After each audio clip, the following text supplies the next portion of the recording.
राष्ट्रवादी काँग्रेसतर्फे आयोजित गौरवशाली महाराष्ट्र या विशेष कार्यक्रमाचं कुणाला निमंत्रण द्यायचं राहिलं असेल तर त्या माजी मुख्यमंत्र्यांची आपण माफी मागतो अशा शब्दात अजित पवारांनी दिलगिरी व्यक्त केलेली आहे। 1960 मध्ये मुंबईसह संयुक्त महाराष्ट्र राज्याच्या स्थापनेपासून आतापर्यंत मुख्यमंत्रीपद भूषवलेल्यांचा सन्मान सोहळा आयोजित केला होता।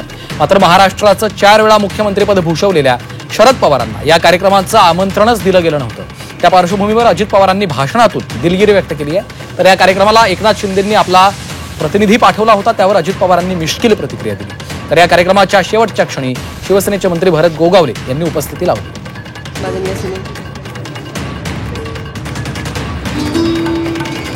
इतर मान्यवरांना देखील आज आपण बोलवलेलं होतं, परंतु यदा कदाचित कुणाला निमंत्रण देणं चुकून आमच्याकडनं राहून गेलं असेल तर मी त्या माजी मुख्यमंत्र्यांची दिलगिरी देखील व्यक्त करतो, मी माफी देखील त्या ठिकाणी मागतो। परंतु एकनाथरावजींना मी भेटल्यावर सांगणार आहे, एकनाथरावजी आता तुम्हाला येता येत नसेल तर प्रतिनिधी पाठवू नका, नाही आलं तरी चालेल पण तो प्रतिनिधी पाठवू नका।